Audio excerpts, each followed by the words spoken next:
জিয়াউর রহমান বলেছিলেন, খালেদা জিয়া বলেছিলেন। এখন বর্তমান পরিস্থিতিতে বাউলের উপরে অ্যাটাক হচ্ছে। আমরা বলবো বাংলাদেশের 90% মানুষ মুসলমান। মুসলমানদের অনুভূতিতে কেউ আঘাত দিতে পারবে না। আমাদের রাজনৈতিক অবস্থানে যেমন দেশীয় প্রশ্ন রয়েছে, তেমন ইমানেরও প্রশ্ন রয়েছে, ধর্মেরও প্রশ্ন রয়েছে।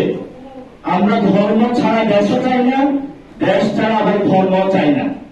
আমরা এমন একটি রাষ্ট্র চাই যেখানে আমার ধর্মের প্রতি সবাই শ্রদ্ধা পোষণ করবে।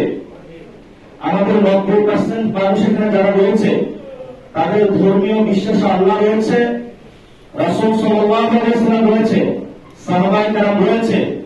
তাদের এই ধর্মীয় অনুভূতিতে যারা আঘাত দিবে, অবশ্যই আমাদের ধর্মের জন্য আমাদেরকে দাঁড়াতে হবে। কিন্তু যিনি আঘাত দিবেন তাকে আমরা বিচারের আওতায় আনবো। আমরা নিজ হাতে বিচার বা আইন ছেড়ে দিব না। এটাও আমাদের স্টেটের জায়গা থেকে কাজ করতে হবে। বর্তমান পরিস্থিতিতে বাউল, জারি গাড়ি এগুলো আমাদের অনেক সাংস্কৃতিক ঐতিহ্য।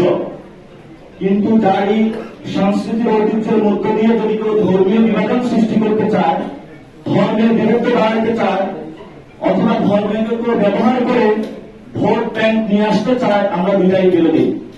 আমরা যেমন আল্লাহ রাসূল সাল্লাল্লাহু আলাইহি ওয়াসাল্লামকে শ্রদ্ধা পোষণ করব, আল্লাহকে শ্রদ্ধা পোষণ করব, বিশ্বাস রাখবো, তেমনি ভাবে যখন কোন মানুষ অন্যায় করবে তাদের নিরাপত্তার জন্য যে রাষ্ট্রীয় আইন রয়েছে সে রাষ্ট্রীয় আইনের জন্য আমরা অপেক্ষা করবো, সে আইন আমরা হাতে তুলে নেব না।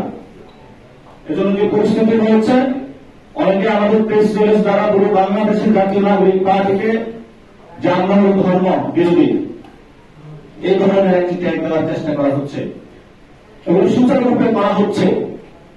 কখনো বলা হচ্ছে যে মানুষগুলো গণ অভ্যুত্থান করলো তারা নাকি গণ অভ্যুত্থানের সাথে গাদ্দারি করেছে।